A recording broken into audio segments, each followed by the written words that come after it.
अच्छा बच्चों, third question की तरफ मूव करते हैं। थर्ड पार्ट क्वेश्चन 10 का, number of oxygen atoms in 10.037 gram of copper sulphate dot pentahydrate. अब ये सेकंड क्वेश्चन से ना थोड़ा सा डिफरेंट क्वेश्चन है। सेकंड क्वेश्चन में हमने मैग्नीशियम नाइट्रेट के अंदर ऑक्सीजन के मोल्स मालूम किए हैं। अब हमने जो गिवन कंपाउंड है इसमें हमने ऑक्सीजन के नंबर ऑफ़ एटम्स मालूम करने हैं। नंबर ऑफ़ एटम्स को नंबर ऑफ़ पार्टिकल्स भी कहते हैं, और उसका फॉर्मूला मैं वीडियो के स्टार्ट में आपको बता चुका हूँ कि पार्टिकल्स मालूम करने, अगर आपने पार्टिकल्स आपने मालूम करने हो तो उसके लिए आपको मोल्स पता होने चाहिए सबसे पहले। तो अगर आपने यहाँ पर एटम्स मालूम करने हैं, नंबर ऑफ़ एटम्स ऑक्सीजन के, तो पहले ऑक्सीजन के नंबर ऑफ़ मोल्स मालूम होने चाहिए। तो बिल्कुल सेकंड क्वेश्चन की तरह नंबर ऑफ़ ऑक्सीजन मोल्स मालूम करने के लिए आपको पहले पूरे कंपाउंड के मोल्स का पता होना चाहिए।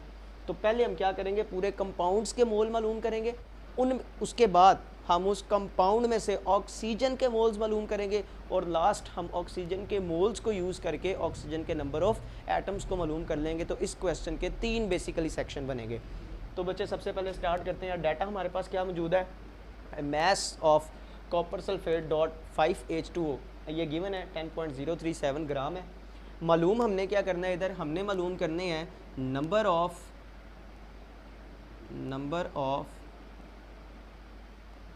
Oxygen atoms. ये हमारा टारगेट है, ऑक्सीजन एटम्स के नंबर्स को मालूम करना। मैंने आपको बताया 3 स्टेप के अंदर हम क्वेश्चन को कंप्लीट करेंगे। पहले स्टेप में पूरे कंपाउंड के मोल्स मालूम करेंगे, सेकंड स्टेप में पूरे कंपाउंड में से ऑक्सीजन के मोल्स को मालूम करेंगे, और थर्ड स्टेप में ऑक्सीजन के मोल्स की मदद से ऑक्सीजन के एटम्स को मालूम करेंगे। तो पहले पूरे कंपाउंड के मोल्स को मालूम करते हैं। So mole of copper sulphate dot 5H2O is equals to mass of that compound divided by molar mass. तो मोलर मैस पहले पूरे कंपाउंड का निकाल लेते हैं। तो हमारे पास मोलर मैस आएगा, molar mass of copper sulphate dot 5H2O is equals to atomic mass of copper which is 63.5 plus atomic mass of sulfur 32, then atomic mass of oxygen 16, और कितने ऑक्सीजन है यहाँ पर, ये 4 ऑक्सीजन है, तो 16 4 ज़ा 64 plus 64, then plus 5 water molecule भी हैं। एक वाटर मॉलिक्यूल का मैस 18, 5 का कितना होगा, 18 इंटू 5 90। अब सबको ऐड करेंगे, then we have molar mass of whole compound 249.5 gram पर मोल। ये हमारे पास कॉपर सल्फेट डॉट 5H2O का मोलर मैस निकला है। इस मोलर मैस को यूज़ करके हम पहले पूरे कंपाउंड के मालूम कर लेते हैं मोल्स को। So here moles is equals to mass over molar mass. Mass given 10.037 gram over molar mass हम कैलकुलेट कर चुके हैं 249.5, डिवाइड करेंगे तो आंसर आ जाएगा 0.04 मोल। ये हमारे पास पूरे कंपाउंड के कॉपर सल्फेट डॉट 5H2O के नंबर ऑफ़ मोल्स निकल आए। पहला स्टेप कंप्लीट हो गया। अब हम पहले पूरे कंपाउंड में से सिर्फ ऑक्सीजन के नंबर ऑफ़ मोल्स को मालूम करेंगे, ऑक्सीजन के नंबर ऑफ़ मोल। उसके लिए हमें स्टोशियोमेट्रिकली ज़रा डील करना पड़ेगा। तो पहले हम स्टैंडर्ड क्वांटिटी से स्टार्ट करते हैं कि if we have 1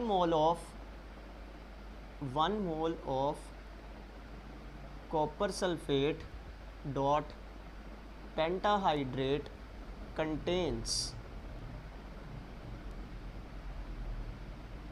moles of oxygen atoms। अगर हमारे पास पूरे कंपाउंड का 1 मोल होता, पूरे कंपाउंड का, if we have 1 mole of whole compound, अगर पूरे कंपाउंड का 1 मोल होता तो 4 ऑक्सीजन आपको इधर नज़र आ रहे हैं और 5 ऑक्सीजन आपको वाटर के केस में नज़र आ रहे हैं। तो 5 + 4 9 ऑक्सीजन एटम्स। अगर आपके पास कॉपर सल्फेट डॉट पेंटाहाइड्रेट का 1 मोल होता तो उसमें ऑक्सीजन एटम के कितने मोल निकलते, 9 मोल। लेकिन हमारे पास 1 मोल नहीं है, हमारे पास कितना निकला है कॉपर सल्फेट 0.04 मोल। तो अगर 1 मोल में इतने मोल ऑक्सीजन है तो फिर 0.04 मोल में कितने निकलेंगे 9 multiply by 0.04। So 0.04 moles of copper sulfate dot pentahydrate contain moles of oxygen atom is equals to 9 multiply by 0.04। तो हमारे पास आंसर बन गया 0.36 मोल्स ऑफ ऑक्सीजन एटम। अब हमारे पास ऑक्सीजन एटम के मोल्स निकल आए हैं, लेकिन हमने मालूम करने हैं नंबर ऑफ ऑक्सीजन एटम मोल की मदद से। तो स्टार्ट में जो मैंने आपको 2 फार्मूले बताए थे उसमें सेकंड वाला फार्मूला ज़रा रिकॉल करें तो वो क्या था। सेकंड फार्मूला था moles of substance is equals to number of particles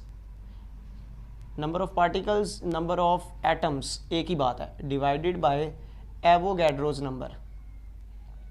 तो अब हम क्या करेंगे, हमारे पास ऑक्सीजन एटम के नंबर ऑफ मोल्स मौजूद है, हम क्या करेंगे एवोगैड्रो नंबर को इस मोल की क्वांटिटी के साथ मल्टीप्लाई करेंगे और हमारे पास नंबर ऑफ पार्टिकल्स निकल आएंगे। सो फॉर्मूला बनेगा नंबर ऑफ पार्टिकल्स, हम इसको प्रिसाइजली लिख लेते हैं number of oxygen atoms.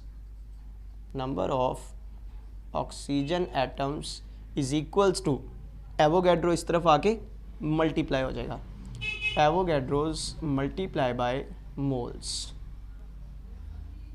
So Avogadro 6.02 cross 10 raised to power 23 multiplied by 0.36। तो दोनों को मल्टीप्लाई करेंगे तो हमारे पास आंसर आ जाएगा 2.167 cross 10 raised to power 23 atoms of oxygen. तो हमने इस थर्ड न्यूमेरिकल के अंदर क्वेश्चन 10 के थर्ड पार्ट के अंदर हमने 3 स्टेप्स के अंदर अपने आंसर को फाइंड आउट किया है। बच्चों ये जो पहले 3 पार्ट हैं ये तीनों तकरीबन एक दूसरे से डिफरेंट हैं और बाकी आगे आने वाले पार्ट्स जो हैं वो मिलते जुलते हैं। चौथा पार्ट मैं आपको एक दफ़ा करवाता चलूँ, चौथा पार्ट भी इन पहले 3 से थोड़ा सा डिफरेंट है, उसके बाद आने वाले पार्ट्स इन पहले 4 पार्ट्स की तरह होंगे। अच्छा बेटे पार्ट 4 देखें क्वेश्चन नंबर 10 का। Mass in kilogram of 2.6 cross 10 raised to power 20 molecules of SO2। अब हमने मैस मालूम करना है किलोग्राम के अंदर और हमारे पास SO2 के नंबर ऑफ मॉलिक्यूल्स गिवन है। तो स्टार्ट में मैंने आपको बताया था कि नंबर ऑफ मॉलिक्यूल्स को नंबर ऑफ पार्टिकल्स भी कहते हैं। तो नंबर ऑफ मॉलिक्यूल्स को कैलकुलेट करने के लिए हमारे पास मोल्स होने चाहिए, moles is equal to number of molecule divided by Avogadro number. तो पहले हम क्या करेंगे, हम मॉलिक्यूल्स की मदद से मोल्स मालूम कर लेंगे, फिर सेकंड मोल्स की मदद से मैस मालूम कर लेंगे और मैस ही हमने कैलकुलेट करना है। तो चूँकि हमें 2 फार्मूलों को यूज़ करना पड़ेगा इस क्वेश्चन को सॉल्व करने के लिए, तो लिहाजा इसकी जगह पे मैं एक ही रिलेशन यूज़ करूँगा जो वो स्टार्ट वाले 2 फार्मूले का एक कंबाइंड रिलेशन आपको बताया था, वो वाला रिलेशन जिसमें क्या था, mass over molar mass is equals to number of molecules divided by Avogadro's number. तो इसी रिलेशन को यूज़ करके सारी वैल्यूज़ लिखेंगे और मैस को कैलकुलेट कर लेंगे। आइए स्टार्ट करते हैं। सबसे पहले गिवन डाटा हमारे पास क्या चीज़ दी गई है, हमारे पास मॉलिक्यूल्स गिवन है SO2 के, तो हम लिख लेते हैं number of molecules of SO2 sulphur dioxide, और ये कितने गिवन है 2.6 cross 10 raised to power 20 molecules. अब मालूम हमने क्या करना है, mass of sulphur dioxide, mass of sulphur dioxide, और ये बच्चों हमने मालूम करना है किसमें, किलोग्राम के अंदर। सॉल्यूशन की तरफ आते हैं। तो फार्मूला मैं आपको स्टार्ट में बता चुका हूँ कि हम दोनों फर्स्ट फार्मूला मोल मैस रिलेशन और सेकंड फार्मूला मोल पार्टिकल रिलेशन दोनों का एक कंबाइंड एक्सप्रेशन इस न्यूमेरिकल को सॉल्व करने के लिए यूज़ करेंगे। और वो कंबाइंड एक्सप्रेशन क्या था, वो कंबाइंड एक्सप्रेशन था mass of substance divided by molar mass of the substance is equals to number of particles, लेकिन यहाँ पर पार्टिकल्स नहीं, यहाँ पे मॉलिक्यूल्स हैं क्योंकि मॉलिक्यूलर कंपाउंड है, तो हम लिखेंगे number of molecules divided bye Avogadro's number. अब नंबर ऑफ मॉलिक्यूल्स हमारे पास गिवन है, एवोगैड्रो कांस्टेंट वैल्यू है, हमें मालूम है। अब मोलर मास SO2 का कैलकुलेट कर लेते हैं, जैसे हम प्रीवियसली करते आ रहे हैं। तीनों वैल्यूज़ लिखेंगे और मालूम कर लेंगे किसको, मैस को। तो उससे पहले हम ज़रा सल्फर डाइऑक्साइड का मोलर मास कैलकुलेट कर लेते हैं। सो मोलर मास ऑफ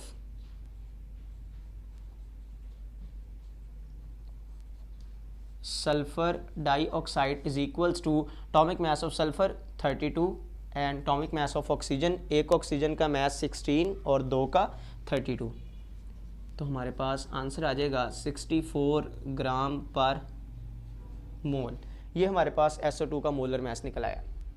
इस फार्मूले को यूज़ करते हैं और क्वेश्चन को सॉल्व करते हैं। इसको सॉल्व करने के लिए हम क्या करेंगे, मोलर मास इधर डिवाइड हो रहा है, इसको इस तरफ ले आएंगे, चूँकि मास मालूम करना है तो मोलर मास इस तरफ आकर मल्टीप्लाई हो जाएगा।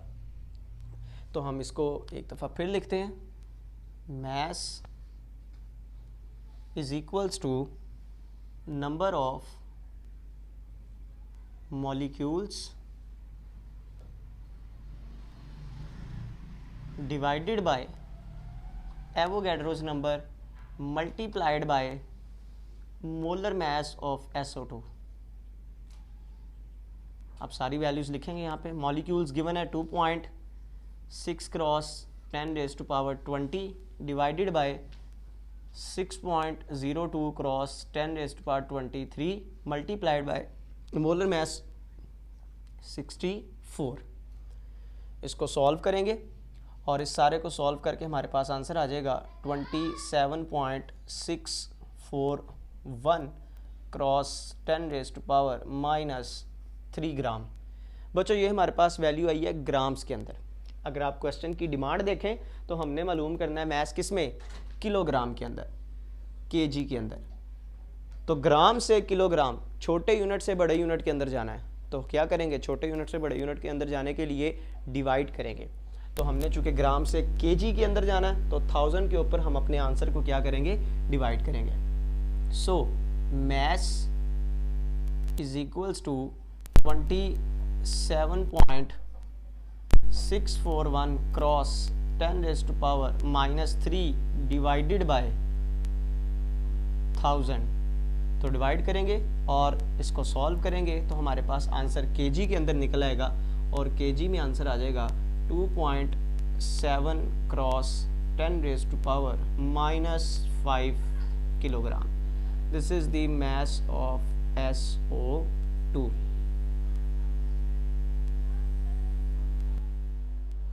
अच्छा बच्चे, आगे क्वेश्चन नंबर 10 का 5th पार्ट देखें ज़रा। Moles of chlorine atoms in 0.822 gram of dichloroethane C2H2Cl2 dichloroethane. तो ये आप सेकंड पार्ट जिस तरह का करके आए थे वहाँ आपने moles of oxygen atom calculate किए थे गिवन सब्सटेंस में से। यहाँ पर आपने moles of chlorine atoms calculate करने हैं गिवन सब्सटेंस में से। तो बिल्कुल उसी तरह से वही कॉन्सेप्ट, वही फार्मूला इस्तेमाल होगा। हमारे पास गिवन क्या है जी, मैस दिया गया डाइक्लोरोइथेन का 0.822 ग्राम। मालूम हमने क्या करने हैं, क्लोरीन एटम्स के मोल्स को मालूम करना है। स्टार्ट करते हैं इसको। सबसे पहले हमें पूरे कंपाउंड के मोल्स निकालने पड़ेंगे, फिर पूरे कंपाउंड के मोल्स में से सिर्फ क्लोरीन के मोल्स को फाइंड आउट करना पड़ेगा। पहले पूरे कंपाउंड के मोल निकाल लेते हैं। मोल निकालने के लिए हमें सब्सटेंस का मोलर मास पता होना चाहिए। तो डाइक्लोरोइथेन का मोलर मास निकालते हैं। एक कार्बन का 12, 2 का 24 प्लस एक हाइड्रोजन का 1, 4 का 4 प्लस एक क्लोरीन का 35.5 और 2 क्लोरीन का 71, सबको ऐड करेंगे तो 99 ग्राम पर मोल। ये डाइक्लोरोइथेन का मोलर मास आ गया हमारे पास। अब जरा स्टोइचियोमेट्रिकली इस क्वेश्चन को देखते हैं कि अगर हमारे पास अच्छा पहले मोल्स मालूम करते हैं। मोल्स ऑफ डाइक्लोरोइथेन किसके इक्विवेलेंट होंगे, mass over molar mass. Mass हमें गिवन है डाटा में, मोलर मास हम कैलकुलेट कर चुके हैं। तो ये हमारे पास मोल्स निकल आए हैं डाइक्लोरोइथेन के। ये हमने पूरे कंपाउंड के मोल्स निकाल लिए हैं। अब इसमें से हमने सिर्फ क्लोरीन एटम्स के मोल मालूम करने हैं। तो बच्चों दो बातें याद रखनी, अगर तो हमारे पास 1 मोल होता कंपाउंड का डाइक्लोरोइथेन का 1 मोल, तो इसमें क्लोरीन के कितने मोल्स थे? 1 मोल। पूरे कंपाउंड में से हमारे पास क्लोरीन एटम के कितने मोल थे? 2 मोल ऑफ क्लोरीन एटम। लेकिन हमारे पास 1 मोल नहीं है, हमारे पास 0.0083 मोल्स हैं। 1 मोल में अगर 2 मोल क्लोरीन के होंगे तो इतने मोल्स में कितने मोल क्लोरीन के होंगे? 2 मल्टीप्लाई बाय दिस नंबर। तो क्या करेंगे? 0.0083 mole of dichloroethane contains mole of chlorine atom is equals to 2 multiply by 0.0083। तो हमारे पास आंसर आ जाएगा 0.0166 मोल्स ऑफ क्लोरीन एटम्स। तो ये हमने क्लोरीन एटम्स के मोल्स मालूम कर दिए। आगे 6th पार्ट देखें ज़रा। Mass in grams of 5.136 moles of silver carbonate Ag2CO3। पहले तो देख लेंगे हमारे पास गिवन क्या है, मोल्स गिवन है, मोल्स दिए हुए हैं सिल्वर कार्बोनेट के 5.136। मैस हमने मालूम करना है तो ऑब्वियसली मोल मैस रिलेशन को यहाँ पे यूज़ करेंगे। उसके लिए हमें मोलर मैस पता होना चाहिए। सबसे पहले मोलर मैस कैलकुलेट कर लेते हैं सिल्वर कार्बोनेट का।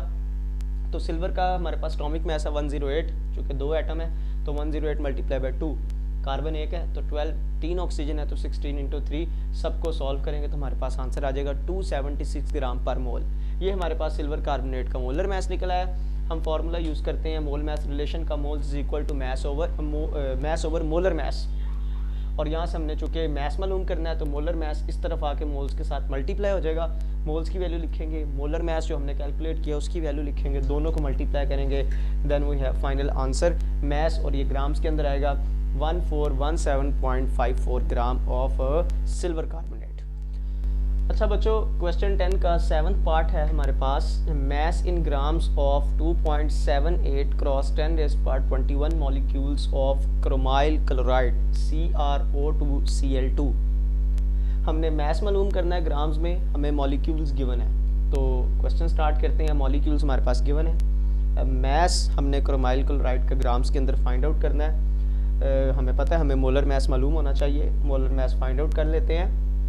क्रोमियम 52, 1 ऑक्सीजन का 16, 2 का 32, 1 क्लोरीन का 35.5 और 2 क्लोरीन 71, सबको ऐड करेंगे तो हमारे पास 155 ग्राम पर मोलर मैस निकलेगा क्रोमाइल क्लोराइड का।